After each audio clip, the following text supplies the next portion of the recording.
Students, अब हम इस टॉपिक में करेंगे sign convention for spherical mirror. देखो, प्रीवियस वीडियोस में हम क्या कर रहे थे, हम टॉपिक कर रहे हैं रिफ्लेक्शन। रिफ्लेक्शन पार्ट में हमने दो मिरर को यूज़ किया है, एक प्लेन मिरर और दूसरा कौन सा मिरर किया है, स्फेरिकल मिरर। और स्फेरिकल मिरर में हमारे कौन कौन से मिरर आए हैं, एक कनकेव मिरर आया है, एक कन्वेक्स मिरर। फिर हमने बात करी थी स्फेरिकल मिरर में कि इन स्फेरिकल मिरर में इमेजेस कैसे बनती है, ठीक है ना। हमने किसकी बात करी, इमेजेस की बात करी। अब इन इमेजेस को न्यूमेरिकली पार्ट में कैसे कन्वर्ट किया जाता है, उसी को हम बोलते हैं sign convention for spherical mirror. While dealing with the reflection of light by spherical mirror, we set a sign convention, ठीक है ना। साइन कन्वेंशन किसके लिए, स्फेरिकल मिरर के लिए, that is known as new Cartesian. ये एक इम्पोर्टेंट डेफिनेशन है कि when we set images into sign convention then it is known as new Cartesian, ठीक है ना, न्यू कार्टेशियन साइन कन्वेंशन।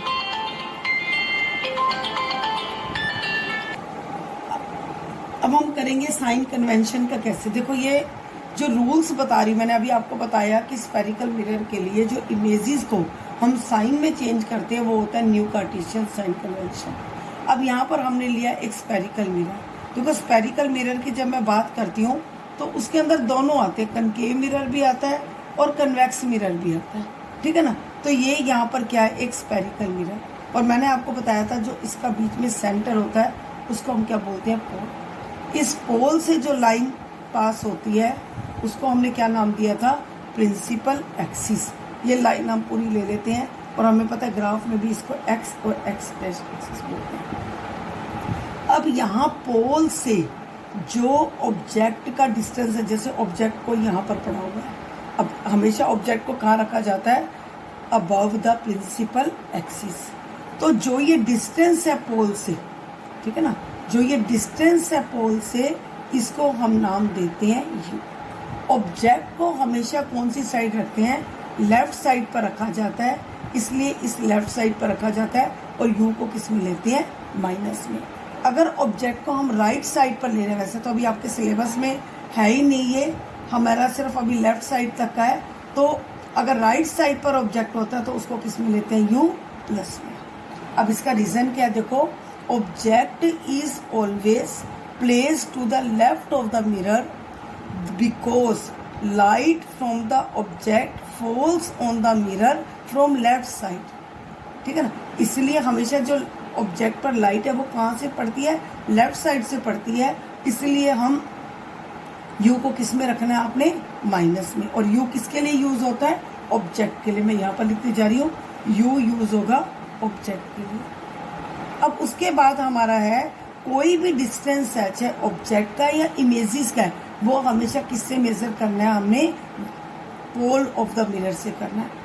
अगर वी हमारा वर्चुअल और इरेक्ट है, प्रिंसिपल एक्सिस के अबव होगा। अगर रियल और इन्वर्टेड है वो हमारा क्या होगा, नीचे होगा। रियल एंड इन्वर्टेड के लिए, ठीक है ना, बिलो द प्रिंसिपल एक्सिस, और वर्चुअल और इरेक्ट के लिए अबव प्रिंसिपल एक्सिस। और यहाँ पर वी किसके लिए यूज करेंगे, इमेजेस के लिए यूज करेंगे। और यहाँ पर अब इमेजेस के लिए जो वी करेंगे, अगर वी की वैल्यू माइनस में है तो वो रियल और इन्वर्टेड के लिए। साथ साथ साइन कन्वेंशन भी बताती जा रही हूँ, साथ में न्यूमेरिकल्स के रूल भी बताती जा रही हूँ। वी किसके लिए है, वर्चुअल एंड इरेक्ट के लिए। अब यहाँ पर बात ये आती है फोकल लेंथ की, एफ की। देखो, फोकल लेंथ अगर कन्वेक्स लेंस के लिए, कन्वेक्स मिरर के लिए, तो फोकल लेंथ को प्लस में लेना है। अगर कनकेव मिरर के लिए है तो किस में लेना है, इसको माइनस में लेना है। अब ये न्यूमेरिकल्स के रूल हैं, यहाँ पर भी इसके जो पॉइंट्स दिए हुए हैं इसको आपने करने हैं। जैसे मैंने बताया ऑब्जेक्ट को हमेशा कहाँ से लेते हैं, पोल से, लेफ्ट साइड से लेते हैं, क्योंकि जो लाइट है वो लेफ्ट साइड से पड़ती है और यू माइनस में रखना है। फिर जो इमेजेस हैं अगर वो प्रिंसिपल एक्सिस के अबव है तो वर्चुअल और इरेक्ट है, अगर बिलो है इन्वर्टेड है तो वो रियल और इन्वर्टेड के लिए। हाइट जो है अगर ऑब्जेक्ट की है जो प्रिंसिपल एक्सिस के ऊपर है, और अगर वो हाइट इमेज की है जैसे ये हाइट होती है तो वो उसको एच डैश मानना है, इसको क्या मानना है, एच मानना है। जो एच ओवर एच डैश है, ठीक है ना, ये एच और एच डैश, एच किसके लिए है, ऑब्जेक्ट की हाइट के लिए, एच डैश किसके लिए है, इमेज की हाइट के लिए। तो इन दोनों को जब हम कंपेयर करते हैं एच डैश बाय में एच, या कई बड़ी बुक में लिखा होता है एच आई इमेज की हाइट, ऑब्जेक्ट की हाइट, जब दोनों की हाइट को कंपेयर किया जाता है उसको हम नाम देते हैं magnification. Magnification means ratio of height of image to height of object. किसके इक्वल होती है इसकी वैल्यू, -v/u। अभी हम क्या कर रहे हैं, मिरर के लिए कर रहे हैं, तो मिरर फार्मूला क्या बन जाएगा, 1/u + 1/v = 1/f। अब न्यूमेरिकल के लिए अब आपका क्या है, u को माइनस में रखना है, v अगर माइनस में आता है रियल इन्वर्टेड है, v प्लस वर्चुअल इरेक्ट है। ये मिरर फार्मूला है, फोकल लेंथ बता दी, मैग्निफिकेशन बता दी। अब इसके बिहार पर हम क्या करेंगे, न्यूमेरिकल करेंगे। अगर मैग्निफिकेशन जैसे मैंने आपको बताया, क्या बताया, इमेज की हाइट और ऑब्जेक्ट की हाइट किसके इक्वल, -v/u के। एक यहाँ पर ध्यान रखोगे, अगर m की वैल्यू माइनस में है तो रियल के लिए है, m की वैल्यू अगर प्लस में है तो वर्चुअल के लिए है। और इसके साथ एक और जो आपकी बुक में नहीं दिया हुआ, अगर m की वैल्यू 1 है, इसका मीन्स कि आपका साइज ऑफ ऑब्जेक्ट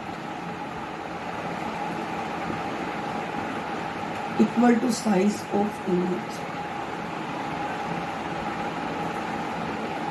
ठीक है। m की वैल्यू अगर ग्रेटर देन 1 है तो जो इमेज है वो एनलार्ज होगी, ठीक है, किसके कंपेयर में, ऑब्जेक्ट में। अगर m लेस देन 1 है तो इमेज क्या बनेगी, ऑब्जेक्ट के कंपेयर में क्या बनेगी, छोटी। स्टूडेंट्स, अब इस वीडियो में मैं आपको मिरर के बेस पर कुछ न्यूमेरिकल्स करा रही हूँ। पहले देखो मैंने आपको, और मिरर कौन सा है, स्फेरिकल मिरर है।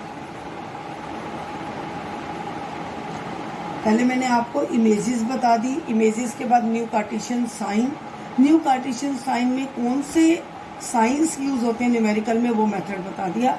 अब मैं आपको 2 न्यूमेरिकल करके दिखा रही हूँ। देखो मैं एक्सरसाइज का 14th क्वेश्चन ले रही हूँ। An object 5 centimetre in length, इसका means object 5 centimetre in length means जो h है वो 5 सेंटीमीटर है, is placed at a distance of 20 centimetre in front of a convex mirror। अब डिस्टेंस ऑब्जेक्ट किसके आगे रखा हुआ है, कन्वेक्स मिरर के, तो इसका मीन्स ये क्या है, ऑब्जेक्ट को हम किस में लेंगे, u कब लेते हैं, distance of the object from pole of the mirror, तो u क्या आ जाएगा, -20 सेंटीमीटर, ठीक है ना। u को हमने रखना ही माइनस में है, और जब हम वैल्यू निकालते हैं तो ये देखो हमारी वैल्यू भी u जो है वो माइनस में ही निकलनी चाहिए। In front of a convex mirror having radius, radius कितना दिया हुआ है, 30 सेंटीमीटर। अब हमने किया था कि जो एक रेडियस है वो किसके इक्वल है, 2 फोकल लेंथ के इक्वल है, तो फोकल लेंथ किसके इक्वल होगी, रेडियस का आधा कर लोगे, 15 सेंटीमीटर। अब ये कन्वेक्स मिरर का है तो इसलिए जो ये फोकस है, जो ये फोकल लेंथ है, ये किस में रहेगी, प्लस में। अब हमें क्या निकालना है, find the position of the image, nature and size. अब इमेज मीन्स हमें क्या फाइंड आउट करना है, v फाइंड आउट करना है। अब मिरर फार्मूला क्या है, पहले आप लिखोगे यहाँ पर यूजिंग मिरर फार्मूला,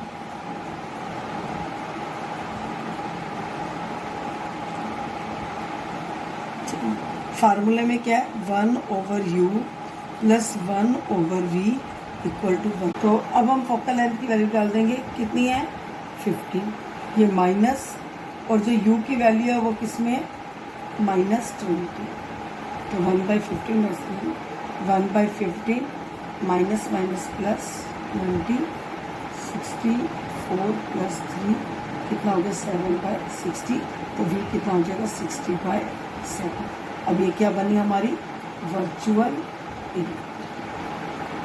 देखो, और साथ में हमें पता है कौन सा मिरर मैं बता रही थी, किसके करवा रही थी, कन्वेक्स मिरर की।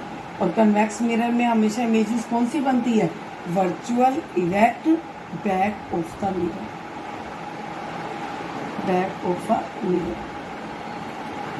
ठीक है, तो इस तरह से ये हमने कर लिया। अब हम देखेंगे मैग्नीफिकेशन।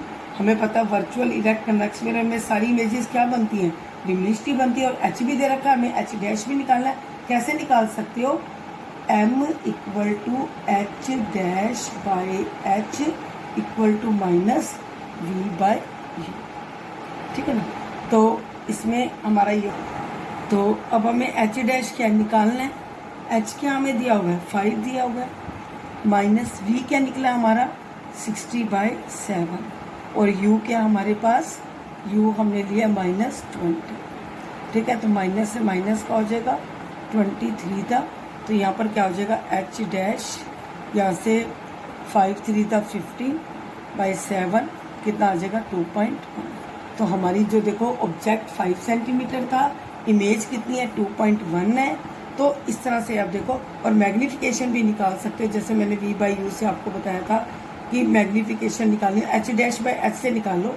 h डैश हमारा कितना आया 15/7 आया, h हमारा कितना है 5 है, 3 बाई कितना हो गया 7 हो गया, 0.4, इसका मीन्स <1 है। तो इमेज हमारी क्या बनेगी, डिमिनिश्ड बनेगी। अब हर एक न्यूमेरिकल के साथ हमें साथ में रे डायग्राम को भी शो करना है। रे डायग्राम कैसे करना है अब देखते हैं। अब देखो, जो हमने न्यूमेरिकल पार्ट किया उसमें u हमारा क्या था -20 सेंटीमीटर, फोकल लेंथ कितनी थी 15, हाइट कितनी थी 5 सेंटीमीटर, इमेज कितनी निकली थी हाइट 2.1 सेंटीमीटर, और इमेज क्या थी 60/7 मीन्स 8.5 सेंटीमीटर। अब इसको हमने रे डायग्राम के थ्रू प्रूव करना है। अब ये हमारा कन्वेक्स मिरर है। कन्वेक्स मिरर में क्या है, जिसका आउटर सरफेस क्या होता है पॉलिश्ड होता है। इसके सेंटर से हमारी क्या जाएगी प्रिंसिपल एक्सिस, ये इसको इक्वल में ले लो। ज़्यादा देख लिया करो, जैसे ये 5 के अप्रोक्स हैं तो 5 वाले ले लो, 5 10 15 20, 5 10 15 20। ठीक है, अब हमारा यहाँ पर जो फोकस है वो कितना है 15 का है, और यहाँ से भी हमारा ऑब्जेक्ट कितना है 20। अब इसको हमने प्रूव करना है कि रे डायग्राम के थ्रू ये कैसे न्यूमेरिकल प्रूव करें। अभी वही जैसे रूल के अकॉर्डिंग प्रिंसिपल एक्सिस के पैरेलल जाएगा, यहाँ से रिफ्लेक्ट होगा, और अपीयर इसको कैसे दिखाना है, आपको फोकस को दिखाना है। अगर आपको ज़्यादा है तो ये थोड़ा सा ये इस साइड पर स्लाइड कर थोड़ा सा पास इसको ले लेते हैं वैल्यू को। तो इसमें हमें किसको शो करना है, ये सीधे ले जाओ, और यहाँ से चाहे आप ऑब्जेक्ट को ऐसे ले लो ताकि हम रूल्स के अकॉर्डिंग इसको दिखा सकें। ठीक है, अब ये 15 का हो गया। दूसरा हम क्या कर सकते हैं, पोल ऑफ द ये कर सकते हैं, एक यहाँ से ले लिया, इससे ये रे दिखानी है, ऐसे करके दिखा दोगे, इसका ऐसे इसमें। अब इसको पीछे अपीयर कर लोगे इस तरह से। अब जहाँ पर ये मिलते हैं अप्रोक्स वो क्या होना चाहिए 8.3। क्या होगा वर्चुअल इरेक्ट डिमिनिश्ड, किसके कंपेयर में ऑब्जेक्ट, क्योंकि अगर ये 5 सेंटीमीटर लेकर तो देखो इसकी है। अब ये थोड़ा इस बोर्ड पर बना रही हूँ तो स्लिपरी हो रहा है, तो इस तरह से आपने करना है। बस ये ध्यान रखना है कि ये अब फोकस को अपीयर होना चाहिए। जब आप कंपास से इक्वल वैल्यू लोगे, छोटा स्केल रखना है, ऐसे करके आपने एक ही वैल्यूज़ को इस तरह से करते हुए सारे को कर देना है ताकि इक्वल डिस्टेंस आए। ठीक है, और इक्वल डिस्टेंस में ये ध्यान रखना है कि फोकस की जो लाइन है वो सीधी जानी चाहिए। दूसरा रूल आप यूज़ कर सकते हो, सेंटर ऑफ कर्वेचर का रूल यूज़ कर सकते हो, जो रूल मर्जी कर सकते हो, लेकिन रे डायग्राम के थ्रू इसको आपने प्रूव करके दिखाना। अब देखो सेकंड न्यूमेरिकल। अब हम 15 क्वेश्चन कर रहे हैं। 15 क्वेश्चन किसके रिगार्डिंग है? कनकेव मिरर के। पहले मैंने एक आपको कन्वेक्स का बता दिया, एक कनकेव का बता दिया। अब कनकेव मिरर में आप देखो पहले साइज दे रखा है। साइज मीन्स क्या होता है? Height 7 centimetre. ऑब्जेक्ट का डिस्टेंस कितना दे रखा है? 27 सेंटीमीटर। अब यहाँ पर ये ध्यान रखना है, जो फोकल लेंथ है वो आपको माइनस में रखनी है। फोकल लेंथ किस में रखनी है? कनकेव की आ जाए तो माइनस में रखनी है। अब आपको यहाँ से क्या निकालना है? वी निकालना है। लेंस फार्मूला क्या है? 1/u plus 1/v। लेंस नहीं, सॉरी बेटा, मिरर फार्मूला है, ठीक है ना। अब ये मिरर का कर रहे हैं, अभी लेंस पर नहीं पहुंचे, तो यहाँ पर वही 1/v किसके इक्वल हो जाएगा? 1/f minus 1/u। Focal length किस में है? -18 में। ये माइनस और u किस में है? -27। ये माइनस माइनस क्या हो जाएगा बच्चे? प्लस हो जाएगा। और यहाँ पर एलसीएम कितना हो जाएगा? 54 आ जाएगा। ये -3, ये +2, कितना आ जाएगा? -1/54। और v इक्वल टू क्या हो जाएगा? -54। अब माइनस साइन क्या शो कर रहा है? रियल इन्वर्टेड, ठीक है ना। और कौन सी side? Front of the mirror, ठीक है ना। अब इसका मैं एक बार आपको बता देती हूँ। एच डैश भी सेम उसी तरह से निकाल लोगे और एच डैश आपका निकलेगा सेम उसी फार्मूले को यूज करते हुए कितना आ जाएगा? 14 सेंटीमीटर। और ये माइनस में आएगा, माइनस शो करेगा real inverted below the principal axis. अब इसका एक बार आप ये डायग्राम देख लो।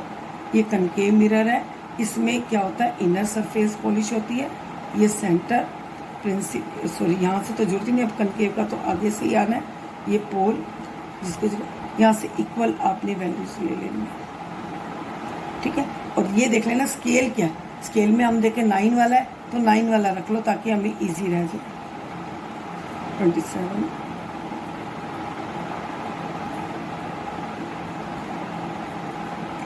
फोकस आइए, ठीक है ना। सेंटर ऑफ कर्वेचर क्या होगा? 36, ठीक है। अब ऑब्जेक्ट आपका किस में है? 27 पर है।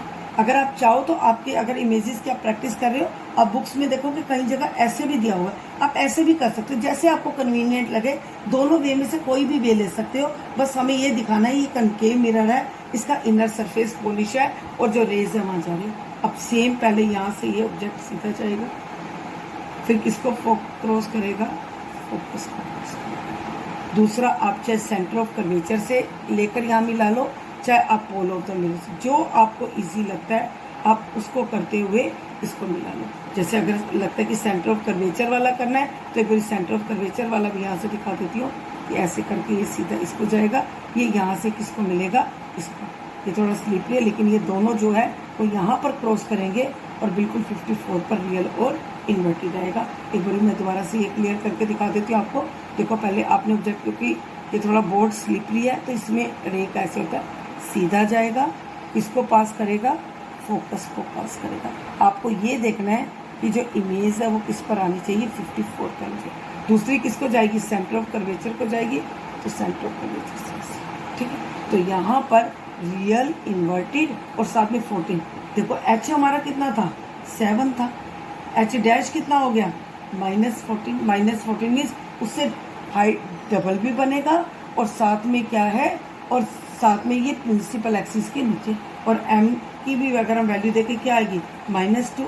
ग्रेटर देन 1 है, रियल बनेगी, और ग्रेटर देन 1 है तो ये एनलार्ज इमेज बनेगी। तो इस तरह से आपने हर एक न्यूमेरिकल को के साथ डायग्राम को भी साथ में प्रैक्टिस करना। Okay, good morning students, today we are going to second part of light, that is refraction.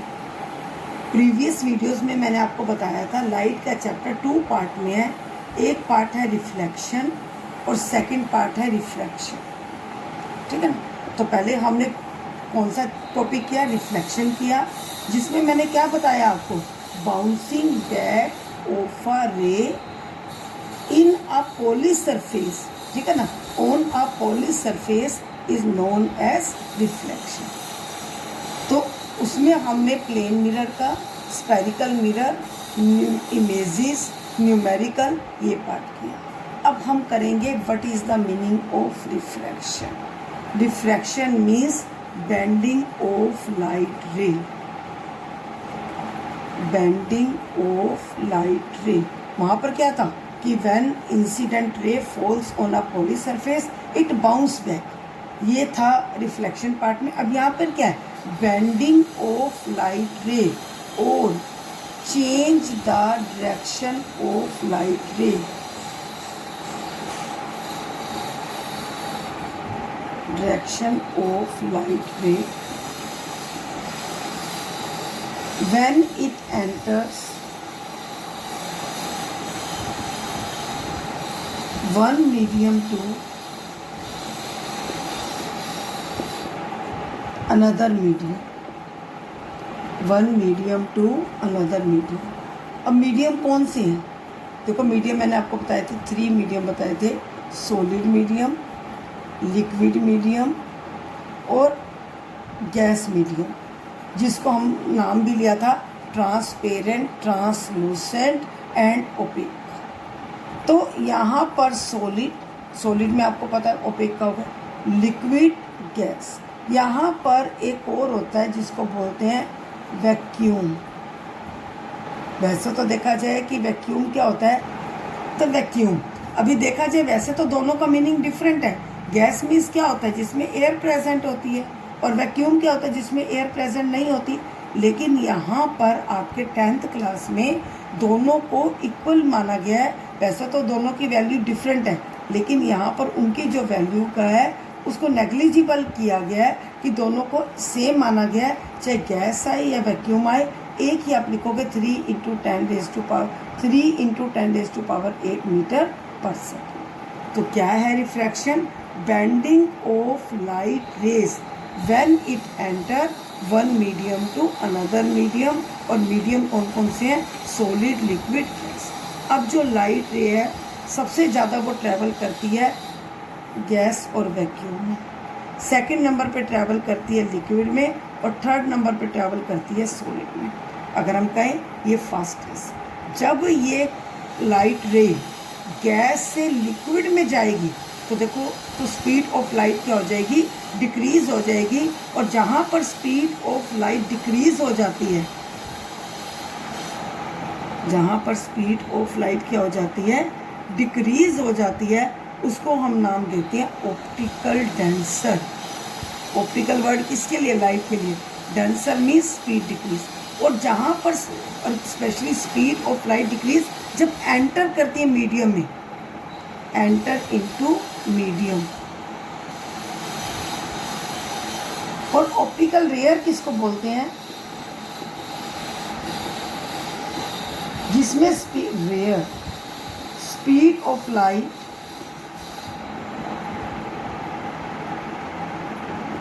Increase हो जाती है। कब? जब एंटर करती है किसमें? मीडियम में। अभी मैंने आपको बता दिया किसमें डिक्रीज होती है, किसमें इंक्रीज होती है। तो ध्यान रखोगे, जैसे गैस से लिक्विड जाएंगे हम कहेंगे ऑप्टिकल रेयर से ऑप्टिकल डेंसर हो गई है। अगर इससे इसमें आएगी तो ऑप्टिकल डेंसर से ऑप्टिकल रेयर हो गई है। तो इसमें जाएगी ऑप्टिकल रेयर से ऑप्टिकल डेंसर, ऑप्टिकल डेंसर से ऑप्टिकल रेयर। तो किसी का भी कंपेयर कर सकते हो। इसमें यह है बस लाइट डिक्रीज और इंक्रीज डिपेंड करता है कि वो कौन से मीडियम में एंटर कर रही है। ओके, अब हम डिस्कस करेंगे कि लो क्या काम करता है। जैसे वहाँ पर सेम वही टॉपिक चल रहे हैं, पहले रिफ्लेक्शन क्या था, फिर लॉ ऑफ रिफ्लेक्शन क्या था। यहाँ पर क्या रिफ्रैक्शन क्या है और लॉ ऑफ रिफ्रैक्शन क्या है, ठीक है ना, कि रिफ्रैक्शन क्या है। फिर इसका एग्जांपल बताऊंगी, पहले लॉ देख लो। इस लॉ में क्या है, इंसिडेंट रे रिफ्रैक्टेड रे, वहाँ पर रिफ्लेक्टेड थी, यहाँ पर क्या लिख रहे हैं? रिफ्रैक्टेड रे। और तीसरा क्या है? नॉर्मल रे। डिफरेंस क्या आया? वहाँ पर रिफ्लेक्शन का था, यहाँ पर refracted ray. Normal ray at the interface of two transparent media. अब टू ट्रांसपेरेंट मीडिया मीन्स कि दो मीडियम की बात करें, अभी एग्जांपल से बताऊंगी इसको, टू ट्रांसपेरेंट मीडिया, ठीक है ना, lie should be on same plane, lie on same plane, first. Second क्या है, sine of angle of incidence, ये भी नेक्स्ट जो एग्जांपल होंगे उसमें ये दोनों लोग क्लियर हो जाएंगे। सेकंड आपको बता रही थी the sine of angle of incidence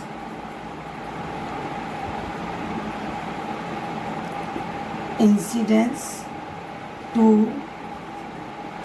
sign of angle of reflection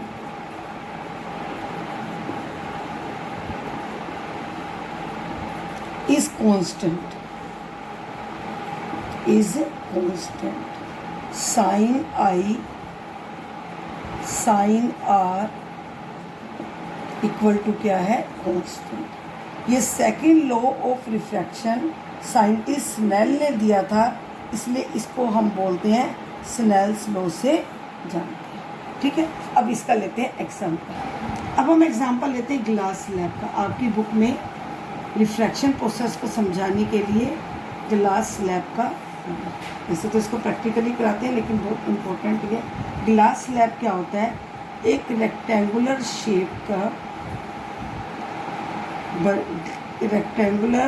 shape का ग्लास का बना हुआ होता है, इसको बोलते हैं ग्लास स्लैब। जब हम प्रैक्टिकल करते हैं तो क्या करते हैं, इसको वाइट पेपर पर रख देते हैं, ड्राइंग शीट पर। हम इस पे क्या करते हैं कि दो पिंस जो हैं लेस देन 90 डिग्री में, ये ऐसे आप कर सकते हो कि यहाँ से एक आप 2 सेंटीमीटर के सुस पर एक नॉर्मल रे खींच सकते हो और 4 सेंटीमीटर पर ये एक नॉर्मल रे खींच सकते हो, ठीक है ना। अब यहाँ पर क्या करते हैं कि वहाँ पर भी हम इस तरह से करते हैं, ग्लास स्लैब को लेकर उसकी बाउंड्री को ड्रॉ करके नॉर्मल पर करते हैं। फिर वहाँ से हम क्या करते हैं, इसका क्यों ये किया कि ये देखने के लिए कि जो हमने पिंस लगानी है वो लेस देन 90 डिग्री होनी चाहिए। तो यहाँ पर 2 ऑल पिंस जो हैं वो हम सेट करते हैं, ठीक है। पेपर से इस तरह से लगा देते हैं कि इसको टेबल पर रखते हैं कि ऑल पिन सेट कर देते हैं। उसको दोनों को देखते हुए हम इस तरह से सेट करते हैं कि ये सारी की सारी जो ऑल पिंस हैं वो एक लाइन में नज़र आनी चाहिए। फिर हम उस ऑल पिंस को हटाते हैं, ये इस तरह से लाइन ड्रॉ करते हैं, इसकी भी लाइन ड्रॉ करते हैं।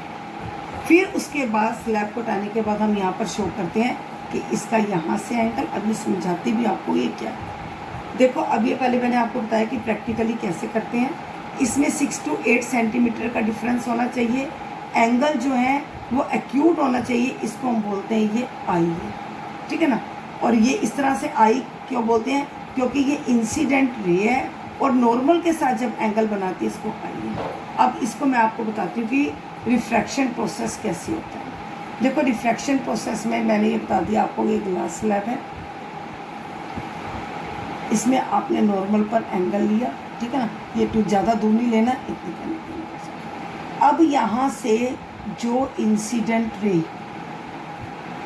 फॉल हो रही है, बाहर का पोर्शन क्या है, एयर का पोर्शन है, वैक्यूम का पोर्शन है, क्योंकि दोनों की वैल्यू इक्वल मानते हैं। जब ये यहाँ पर इसके साथ मिलकर क्या बनेगा, ये आई।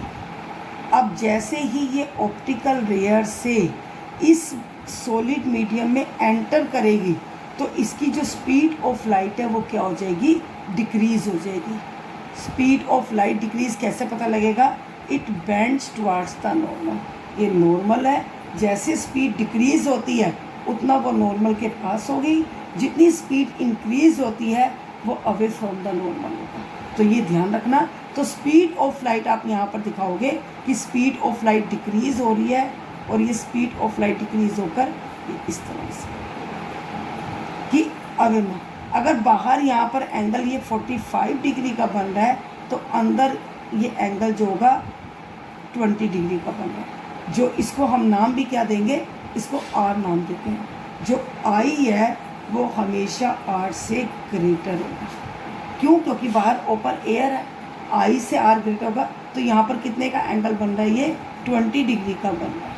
अब ये अंदर तो सारा सॉलिड मीडियम है ये 20 है तो ये भी कितना रहेगा, 20 डिग्री रहेगा, ये नॉर्मल के साथ। अल्टरनेट एंगल इक्वल भी होते हैं। जैसे ये ऑप्टिकल डेंसर अंदर है, ये ऑप्टिकल रेयर, ठीक है ना, ये क्या है ऑप्टिकल रेयर, अंदर क्या हो गया ऑप्टिकल डेंसर। जैसे ये रे ऑफ लाइट इस सॉलिड मीडियम से बाहर निकलेगी, अवे फ्रॉम द क्या हो जाएगी नॉर्मल। और कितना एंगल भाई, इसको बोलते हैं ई, और इसका कितना एंगल होगा जितना पहले था। Angle I always equal to angle E, ठीक है। तो इस तरह से ये जो प्रोसेस है ये। अब मैं आपको प्रीवियस वीडियो में क्या बता रही थी, ग्लास स्लैब के बारे में बता रही थी कि ये क्या है, इंसिडेंट रे है और एंगल ऑफ इंसिडेंस बन रहा है। इसका जो हम एंगल मेज़र करते हैं वो किससे मेज़र करते हैं, प्रोटेक्टर को रख लेते हैं।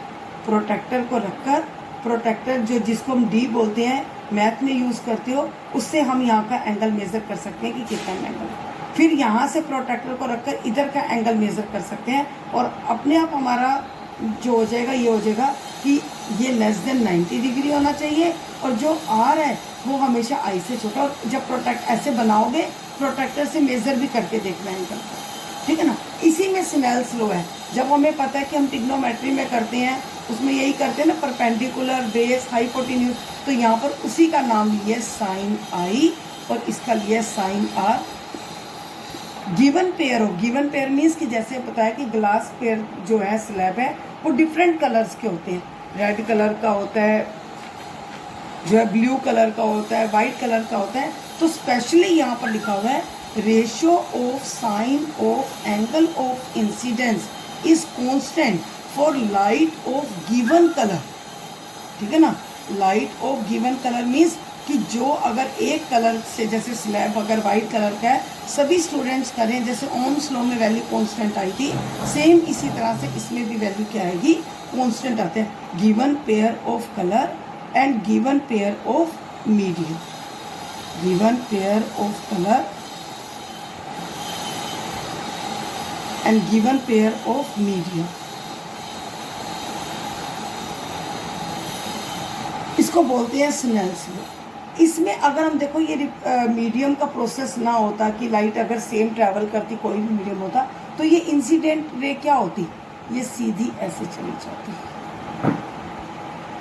अब ये एक्चुअल प्रोसेस हो रहा है, ये मैंने इमेजिनरी किया है। इन दोनों का जो डिफरेंस है इसको हम नाम देते हैं लेटरल डिस्प्लेसमेंट, लेटरल डिस्प्लेसमेंट। क्या डेफिनेशन हुई, parallel distance between actual process and imaginary ray is known as lateral displacement. ये भी बहुत इंपॉर्टेंट डेफिनेशन है। इसके साथ एक और ऐड करूँगी कि अगर ये हमारी रे जो है एक्यूट पर है, अगर कोई रे हमारी सीधा नॉर्मल रे से ही एंटर कर जाती है, ऐसे कि 90 डिग्री पर ही ये सारा प्रोसेस हो रहा है, वहाँ पर हमारा आई भी जीरो होगा, वहाँ पर हमारा जो आर है वो भी क्या होगा, जीरो होगा। तो ये कौन सा प्रोसेस है, रिफ्रैक्शन प्रोसेस। अब इससे रिलेटेड एग्जांपल्स क्या है वो हम डिस्कस करें। अब इसी में कुछ क्वेश्चंस आते हैं कि why pencil appear to be bend.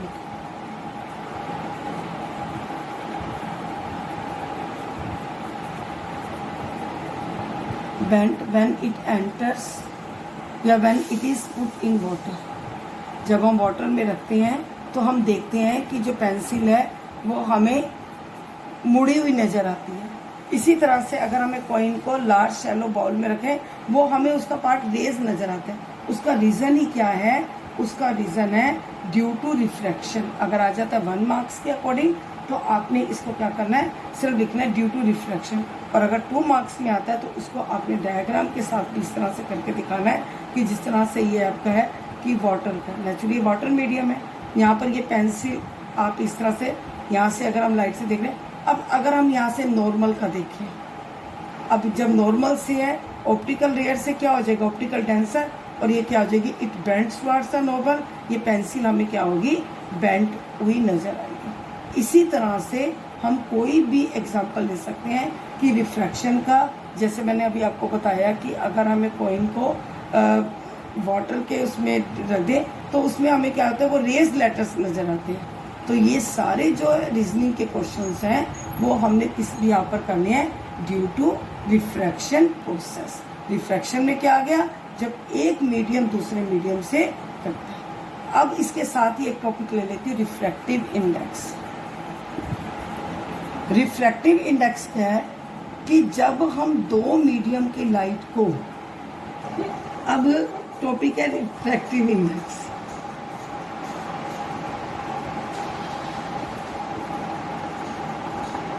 देखो मैंने आपको बताए थे, मीडियम्स की बात करी थी। मीडियम कौन कौन से मीडियम बताए थे, सॉलिड है। अब सॉलिड में कितने सारे एग्जाम्पल होते हैं। सॉलिड में अगर आप एग्जाम्पल अगर ले लो, डायमंड का ले लेंगे, ग्लास का एग्जाम्पल ले लोगे, ठीक है ना, आइस का एग्जाम्पल ले लेंगे। इसी तरह से अगर हम लिक्विड की बात करते हैं तो लिक्विड के अंदर क्या, ऑयल भी लिक्विड में है, मिल्क भी लिक्विड में है, वाटर भी लिक्विड में है। इसी तरह से गैस के कितने सारे example.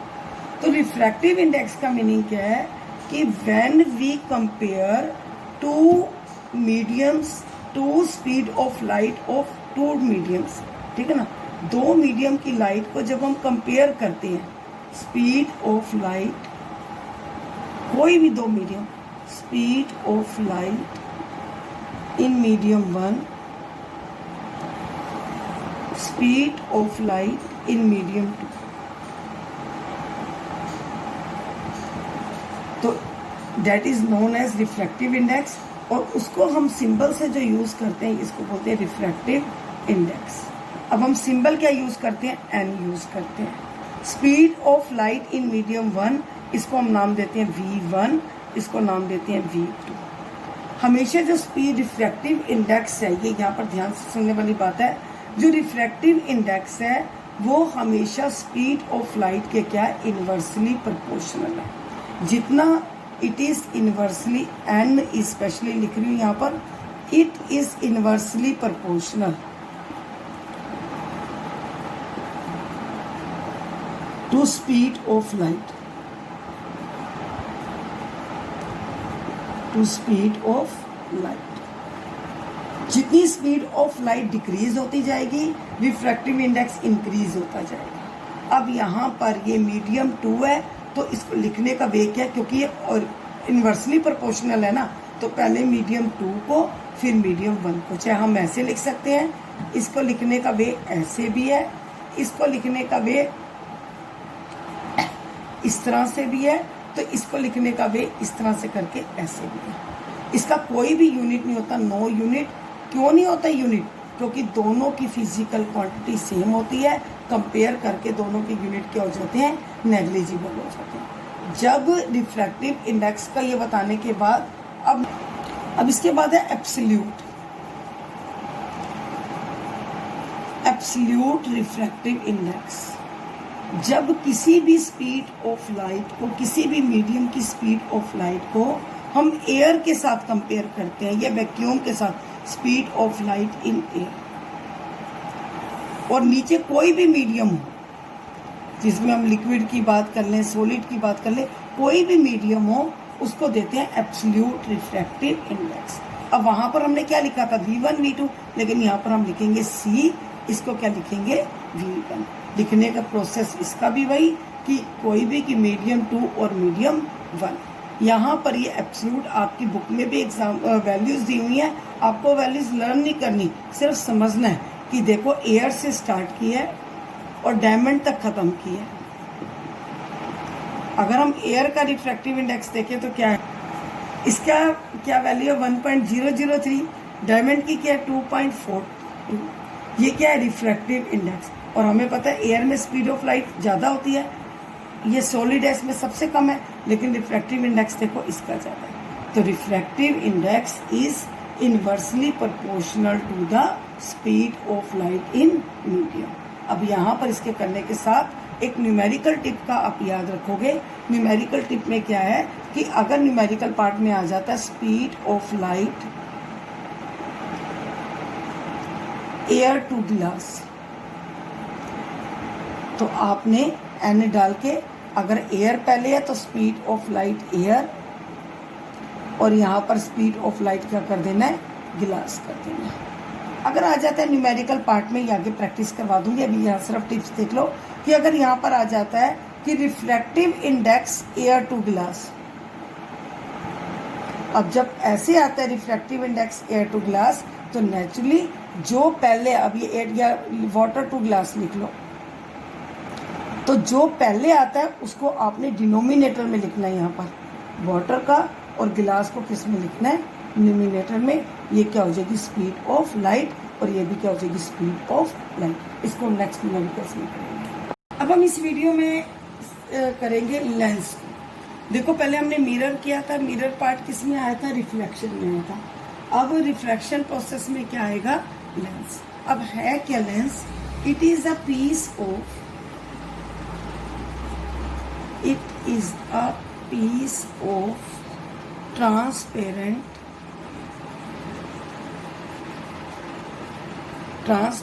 glass bounded by two spherical surfaces.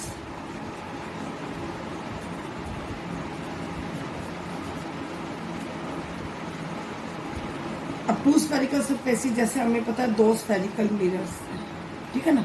हम क्या करते हैं, मशीनरी के थ्रू अगर उनको कट करते हैं, किसको, स्फेरिकल, एक स्फेरिकल मिरर, और कई बार एक प्लेन मिरर को भी लिया जाता है।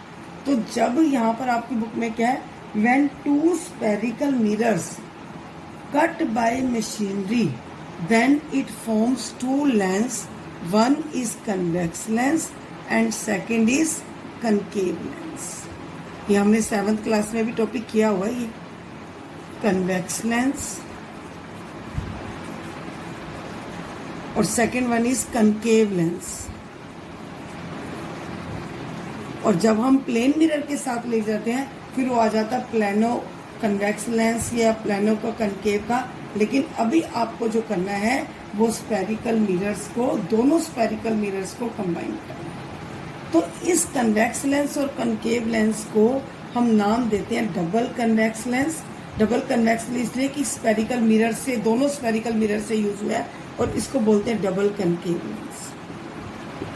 आइडेंटिफाई कैसे करेंगे, जब हम कन्वेक्स लेंस को आइडेंटिफाई करेंगे, इसका जो थिकर पार्ट है, मिडल पार्ट है, वो क्या होता है, थिकर होता है, मिडल थिकर। जब हम इसको ऐसे बीच में से टच करेंगे, हमें लगेगा जो बीच वाला पार्ट है वो थिकर है and bulging outward. Bulging outward means कि बाहर की तरफ उभार आ रहा है, और उसका जो एजिज है वो क्या है, थिनर है। इस कन्वेक्स लेंस को हम नाम देते हैं कन्वर्जिंग लेंस। वहां पर कन्वर्जिंग मिरर भी था, यहाँ पर क्या, कन्वर्जिंग लेंस। कनकेव मिरर क्या था, कन्वर्जिंग मिरर था। यहाँ पर कन्वेक्स लेंस क्या है, कन्वर्जिंग लेंस। क्यों है converging, because all the rays passes through one point that is focus, actually meet, all the rays actually meet at a point that is focus, is therefore it is known as converging. अब concave को कैसे करेंगे, अगर इसका middle से thicker है तो इसका मिडल से क्या है, थिनर,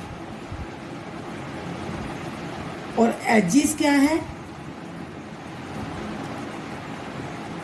थिकर। अगर ये बल्जिंग आउटवर्ड है, ये बल्जिंग क्या हो जाएगा, इनवर्ड। तो इस तरह से हम इसको कन्वेक्स लेंस और कनकेव लेंस को आइडेंटिफाई कर सकते हैं। अगर ये कन्वर्जिंग लेंस है, इस लेंस को क्या बोलते हैं, डाइवर्जिंग लेंस,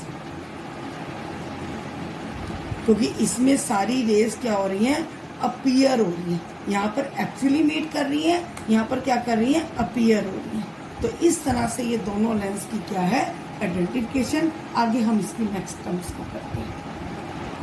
अब मैं आपको उसमें क्या बता रही थी, कन्वेक्स लेंस और कनकेव लेंस के बारे में पहले आइडेंटिफिकेशन बता दी। कन्वेक्स लेंस को कैसे करोगे, कनकेव लेंस को कैसे करोगे, ठीक है ना। इनके दूसरे नेम क्या होते हैं वो भी बता दिए। अब अगर आप इसको रिमाइंड करना चाहते हो, हम इमेजेस में, मैंने आपको मिरर में क्या कहा था, 6 इमेजेस बनती है। किसकी बताई थी, कनकेव मिरर की। यहाँ पर कन्वेक्स लेंस की कितनी बनेंगी, 6 इमेजेस। ठीक है ना। 5 कौन सी बनेगी, रियल एंड इन्वर्टेड, और एक क्या बनेगी, वर्चुअल एंड इरेक्ट। यही सेम हमने किस में किया था, ये हमने किया था कनकेव मिरर में। फिर हमने कन्वेक्स मिरर में क्या किए थे, 2 वर्चुअल इरेक्ट, तो यहाँ पर भी वही 2 इमेजेस, वर्चुअल इरेक्ट डिमिनिश्ड। अब उसके लिए पहले हम देखेंगे रूल क्या है। वहाँ पर भी रूल किए थे, टर्म्स की थी, यहाँ पर भी पहले मैं करती हूँ कन्वेक्स लेंस के। देखो कन्वेक्स लेंस, वहाँ पर हमने कहा था centre of the mirror is hole. यहाँ पर इस कन्वेक्स लेंस का जो सेंटर है, इसकी हमने विड्थ ज़्यादा नहीं रखनी, कम रखनी है। अब ये हमें पता है कि जो लाइन इस सेंटर से पास होती है उसको हमने क्या नाम दिया था, प्रिंसिपल एक्सिस। यहाँ पर भी ये ray which a straight line which passes through a centre of a lens that is known as principal axis, principal line, और इसको हम नाम देंगे ऑप्टिकल सेंटर। वहाँ पर हमने क्या दिया था, ऐसे कि पोल है ये, तो यहाँ पर क्या है, ये ऑप्टिकल सेंटर। इसको इक्वली पार्ट में डिवाइडेड कर दोगे, कि ये नहीं कि बिल्कुल यहाँ से नीचे से मिलोगे, इक्वली पार्ट में ये डिवाइडेड होनी चाहिए। तो ये हमारी होगी प्रिंसिपल एक्सिस और ये हमारा हो गया ऑप्टिकल सेंटर। अब यहाँ पर हमें पता है कि 2 स्फेरिकल, जब वहाँ एक था तो हमने क्या कहा था, सेंटर ऑफ कर्वेचर और फोकस की बात की थी। अब यहाँ पर 2 हैं स्फेरिकल सरफेसिस, एक स्फेरिकल सरफेसिस ये है, एक स्फेरिकल सरफेसिस ये है। तो यहाँ पर हमारे अब 2 सेंटर ऑफ कर्वेचर बनेंगे। अगर हम इस साइड का देखें तो सेंटर ऑफ कर्वेचर ये, अगर तो यहाँ का देखें तो ये क्या, फोकस। अगर इस साइड का देखें तो ये फोकस है और ये क्या, सेंटर ऑफ कर्वेचर। लेकिन यहाँ पर अब हम दोनों एक जैसे नेम तो लिख सकते हैं। यहाँ पर F1 और यहाँ पर क्या हो जाएगा, 2F1, C1 बोलेंगे या 2F1। यहाँ पर क्या होगा, F2 और यहाँ पर क्या होगा, C2 या 2F। ओके स्टूडेंट्स, अब वहाँ पर भी हमने अपर्चर की बात की थी। यहाँ पर इसका जो इफेक्टिव ये डायमीटर है, सेम बाकी टर्म्स वही चलेंगे। प्रिंसिपल एक्सिस भी वही कि सेंटर से पास होगा, यही फोकस की भी वही डेफिनेशन है जो पीछे लिखवाई थी, सेंटर ऑफ कर्वेचर की भी वही डेफिनेशन है, ठीक है ना। ऑप्टिकल सेंटर का बस ये हो गया कि अब ये स्फेरिकल सरफेसेस में centre of the lens, middle of the lens, और यहाँ पर वहाँ का भी अपर्चर, यहाँ का भी अपर्चर, सारा वही। अब हम बात करते हैं रूल्स की। किसमें बात कर रहे हैं, कन्वेक्स लेंस में। और रूल्स भी अगर देखा जाए सेम है, बस यही है कि वहाँ पर आपका एक ही मीडियम था, यहाँ पर 2 मीडियम की बात कर रहे हैं कि when rays of light passes through a centre, centre से जब पास करती है किसी भी ऑब्जेक्ट से यहाँ तक, तो ये क्या हो जाएगी, बेंट हो जाएगी और दूसरी तरफ फोकस को चली जाएगी, ठीक है ना। यहाँ तक सेंटर तक आपको लेके आनी है और यहाँ से आपको डायरेक्शन को चलना। फर्स्ट रूल ये। सेकेंड रूल क्या है कि अगर कोई रे ऑप्टिकल सेंटर को पास कर रही है तो वो उसी सेम डायरेक्शन में रहेगी, ये है सेकेंड रूल। फर्स्ट रूल आपको बता दिया, जब कोई रे प्रिंसिपल एक्सिस के पैरेलल है तो बेंट हो जाएगी दूसरे मीडियम को, जब कोई रे ऑप्टिकल सेंटर से पास हो जाती है उसी डायरेक्शन में हो जाएगी। और थर्ड रूल क्या है कि अगर कोई रे ओब्लिकली ऑप्टिकल सेंटर तक आ रही है, कहाँ तक आ रही है, ओब्लिकली अगर सेंटर तक आ रही है तो प्रिंसिपल एक्सिस के क्या हो जाएगी, पैरेलल हो जाएगी। ये 3 रूल्स हैं कन्वेक्स लेंस के। First, any ray parallel to principal axis pass through focus, optical centre से पास करती है, रिफ्लेक्ट बैक हो जाएगी। और तीसरी, अगर कोई रे ओब्लिकली सेंटर तक आ रही है तो प्रिंसिपल एक्सिस के क्या हो जाएगी, पैरेलल। इसके बिहार पर अब हम देखेंगे इमेजेस। इसमें डिस्कस करेंगे इमेजेस ऑफ कन्वेक्स लेंस। बताई थी 6 इमेजेस, तो मैं यहाँ पर आपको 2-3 इमेजेस का बता देती हूँ। रूल्स के हेल्प से आपने देखो सेंटर, ये ध्यान रखना है।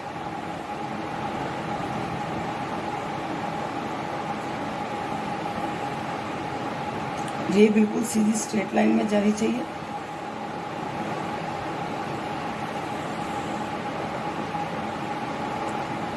यहाँ पर क्या कहा था, F1 to F1, F2 to F2, F1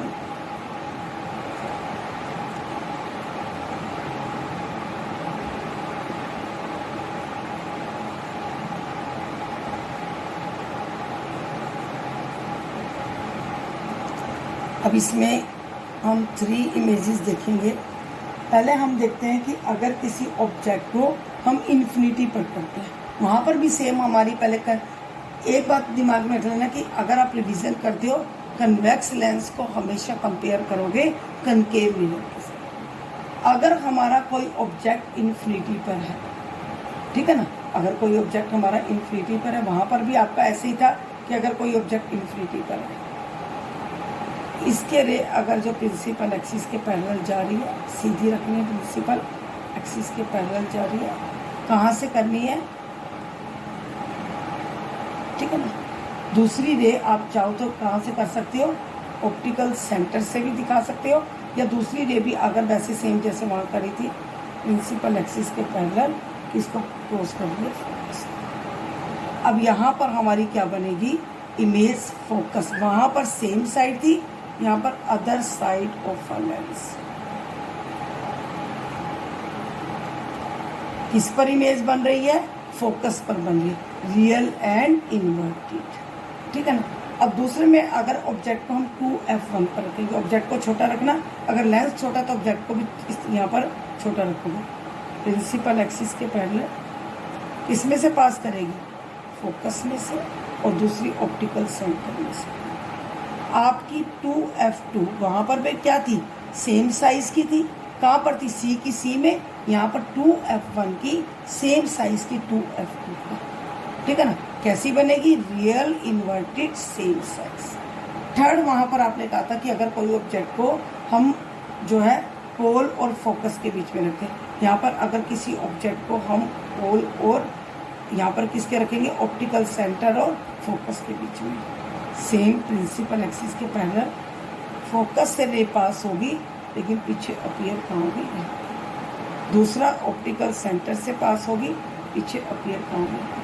तो same side of a lens, virtual erect enlarge same side of a lens।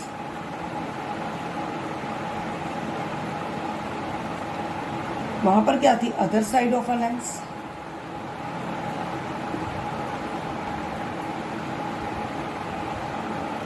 Same size. जिस तरह से आपने मिरर में रूल्स यूज किए थे ऐसे लिखा था, ऐसे कि ऑब्जेक्ट को कहाँ रख रहे हैं, ऑब्जेक्ट के लिए होता है पोजीशन ऑफ ऑब्जेक्ट, फिर इमेज बन कहाँ रही है, पोजीशन ऑफ इमेज, फिर वो जैसे ये यहाँ पर है कि डिमिनिश्ड बन रही है, रियल इन्वर्टेड, वो क्या size of the image, nature of image क्या रियल और इन्वर्टेड। तो इस तरह से जो है कन्वेक्स लेंस की भी 6 इमेजेस बनेगी। अब हम बात करते हैं कनकेव की। अब हम बात करेंगे कनकेव लेंस की। कनकेव लेंस में भी पहले हम 3 रूल्स करेंगे। 2 रूल्स तो सेम है, इसकी विड्थ आपको छोटी रखनी है, फिर इसके करेंगे कि इमेजेस कैसे बनते हैं। सेम इसका जो सेंटर है, ऑप्टिकल सेंटर,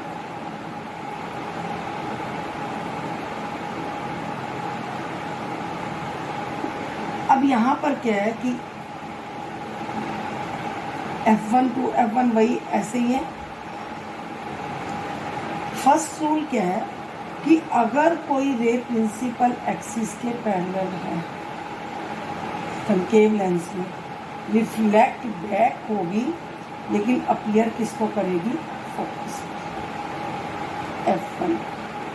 ये फर्स्ट, अगर कोई रे प्रिंसिपल एक्सिस के पैरेलल है, रिफ्लेक्ट बैक और पीछे अपीयर किसको, अपीयर होनी चाहिए, क्योंकि अपीयर मीन्स आपकी वर्चुअल और इरेक्ट इमेज बन रही है। दूसरा रूल क्या है कि अगर कोई रे ओब्लिकली ऑप्टिकल सेंटर को कर रही है कनकेव लेंस में, प्रिंसिपल एक्सिस के पैरेलल तो चली जाएगी लेकिन वो रे फोकस को अपीयर करेगी।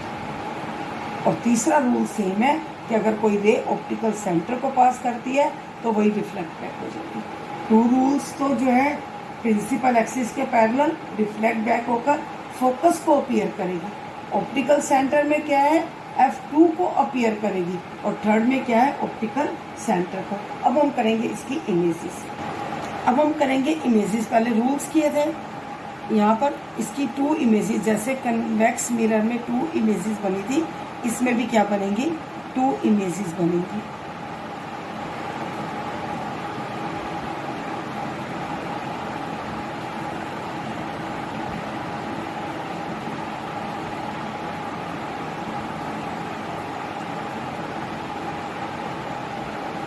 तो इक्वली हमने कंपास से लेकर इक्वली मार्क करना है, ये ध्यान रखना आपने। F1 to F1, F2 to F2, ये optical centre, F1 to F1, और इक्वली डिस्टेंस होना चाहिए और कंपास से आप ले सकते हो इक्वली, ठीक है ना।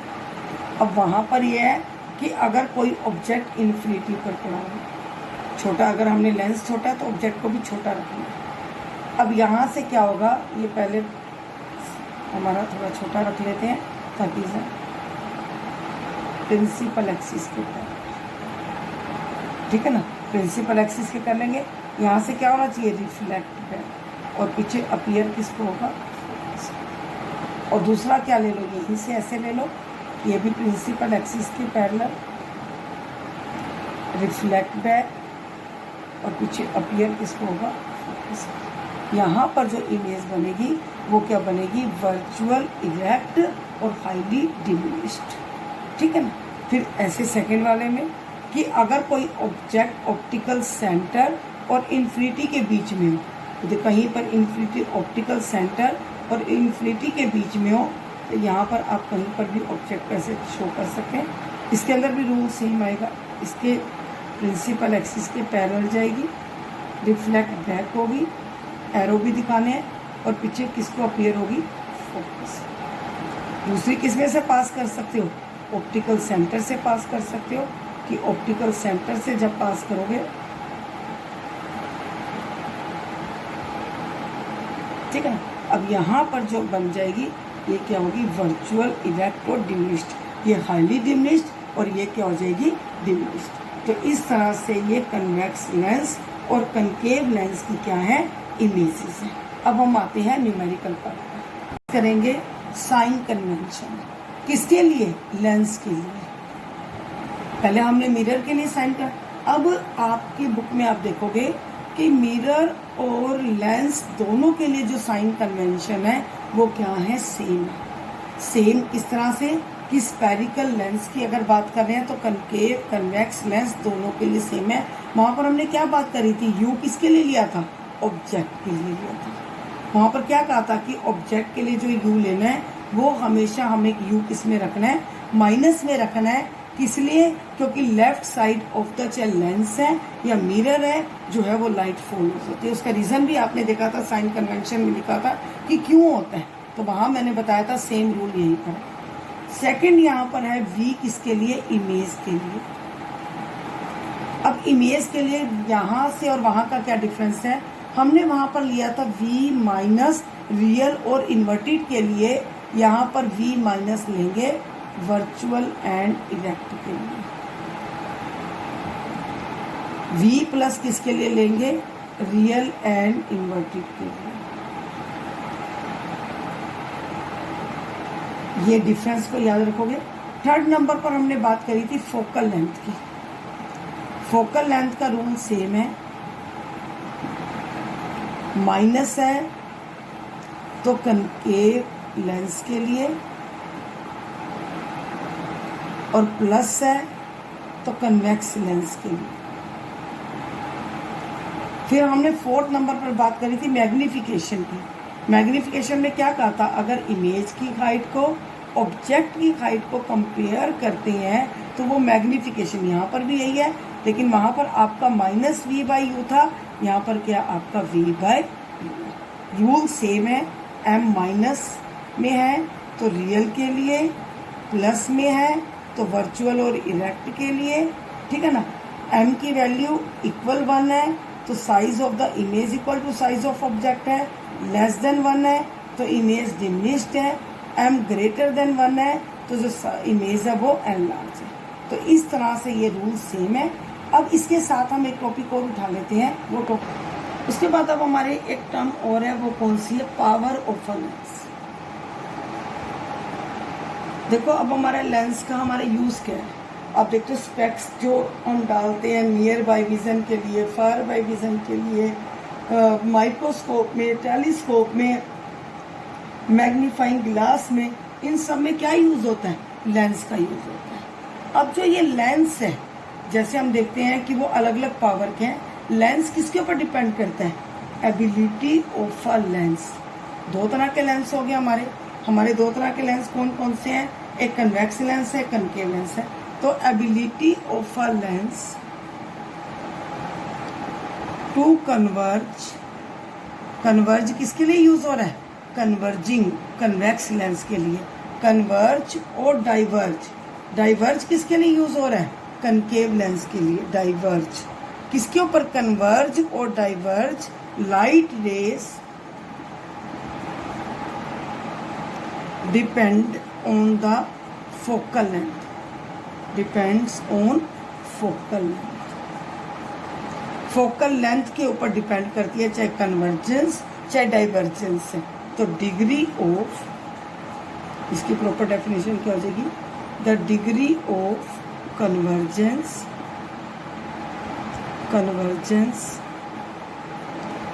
और डाइवर्जेंस,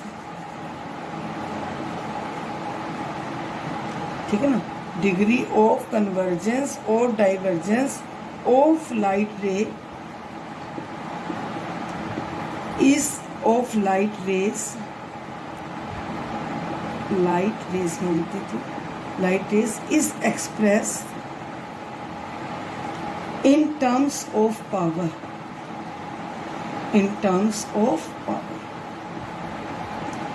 पावर P से डिनोट करते हैं। इसका हमेशा ये किसका होता है, रेसिप्रोकल ऑफ फोकल लेंथ। जितनी फोकल लेंथ इंक्रीज होती जाएगी, पावर क्या होता जाएगा, डिक्रीज होता जाएगी। पावर ऑफ अ लेंस क्या होता जाएगा, डिक्रीज। एक कंडीशन होती कि फोकल लेंथ हमेशा किस में होनी चाहिए, मीटर में होनी चाहिए। अब इसका एसआई यूनिट क्या है, इसका एसआई यूनिट है 1 डायप्टर, ठीक है ना। क्या है इसका एसआई यूनिट, 1। एसआई यूनिट क्या है इसकी, 1 डायप्टर। 1 डायप्टर का मीनिंग क्या है, 1 डायप्टर, ये बहुत इंपॉर्टेंट डेफिनेशन है, defined 1 dioptre. 1 dioptre is the power of a lens whose focal length is 1 meter, ठीक है ना। It is the power of a lens whose focal length is 1 meter। अगर जैसे यहाँ पर है +2 डायप्टर है, तो किसके लिए यूज हो रहा है, कन्वेक्स लेंस के लिए, क्योंकि हमें पता है फोकल लेंथ कन्वेक्स लेंस की किस में होती है, प्लस में होती है। तो +2 डायप्टर कन्वेक्स लेंस के लिए, अगर यही -2 डायप्टर आ जाता है तो किसके लिए, कनकेव के लिए। अब यहाँ पर जो लेंस विजन के लिए यूज किए जाते हैं वो अलजेब्रिक में किए जाते हैं। आप देखो अगर कि वो कई होते हैं, जैसे +4 -2D, तो क्या हो गया, +2D हो गया, या -4 + 2 कितना हो गया, -2D। तो जब power of a lens machinery के थ्रू किए जाते हैं, उसमें क्या यूज़ किया जाता है, अलजेब्रा का यूज़ किया जाता है। अब हम करेंगे लेंस के न्यूमेरिकल्स। मैंने एक्सरसाइज का 10th क्वेश्चन उठाया है। एन ऑब्जेक्ट 5 सेंटीमीटर हाई, वहाँ पर भी यही बताया था, जैसे ही हाई आए या उसका साइज आए वो क्या होता है, एच होता है। तो एच यहाँ पर कितना है, 5 centimetre. Object 5 centimetre high is held 25 centimetre away from a converging lens. तो इसका मीन्स अब हम कौन से लेंस की बात कर रहे हैं, कन्वेक्स लेंस की। और यू क्या है यहाँ पर, -25 सेंटीमीटर। फोकल लेंथ कितनी दी हुई है, फोकल लेंथ दी हुई है 10 सेंटी। कन्वेक्स लेंस है तो प्लस में रखनी है, और अगर कनकेव है तो माइनस में, नहीं तो न्यूमेरिकल रॉन्ग हो जाएगा। ड्रॉ द रे diagram, find the position, size and nature of image. पहले हमसे वी का पूछा है, और अब आपको यहाँ पर बता दूं कि लेंस फार्मूला क्या है। पहले मैंने आपको मिरर फार्मूला बताया था, अब मिरर लेंस फार्मूला क्या है, लेंस फार्मूला आपका है 1/v minus 1/u equal to 1/f। ठीक है, ये क्या है? Lens formula. मिरर फार्मूला क्या था? 1/u plus 1/v equal to 1/f। अब यहाँ पर आपने क्या करना है, जब इमेज निकालनी है, इस इमेज को आप यहाँ पर इस वैल्यू को रहने देना, जिसको निकालना है उसको पहले ही सिंप्लीफाई करना। फोकल लेंथ अपनी पोजीशन पर है, ये ऑब्जेक्ट यहाँ पर गया तो ये 1/v, ठीक है ना। अब आपसे मिस्टेक नहीं होगी। फोकल लेंथ कितनी है? 10 है। यू कितना है आपका? -25 है। एलसीएम कितना हो जाएगा? 50 हो जाएगा। ये यहाँ पर क्या आ जाएगा? 5 - 2 कितना हो जाएगा? 3/50। v कितना हो जाएगा? 50/3। इसको चाहे अभी ऐसे भी रहने दो, लेकिन जब डिवाइड करोगे तो कितना आ जाएगा? 16, 16.67 सेंटीमीटर। अब v की वैल्यू जो आई है वो किस में आई है? प्लस में आई है। अब ये तो क्लियर है कि अगर प्लस में है तो क्या है? Real inverted other side of a lens, other side of a lens. अब हमें जब h दिया होता है तो हमें h डैश भी निकालना होता है। h डैश कैसे निकालोगे? m से। h डैश बाय में h इक्वल टू v/u। अब h डैश आपको निकालना है, h 5 है, v कितना आपका 50/3 है, u कितना है इसमें? -25, ठीक है ना। तो यहाँ पर कितना आ जाएगा? 10/3 -10/3। माइनस क्या शो कर रहा है? रियल इन्वर्टेड के लिए -3.3। तो h डैश कितना आ गया? -3.3। ऑब्जेक्ट कितना है? 5 है। हाइट ऑब्जेक्ट की कितनी है? 5। इमेज की कितनी है? 3 पॉइंट ले लिया। अब मैं किसका ले रही हूँ? पावर ऑफ लेंस का।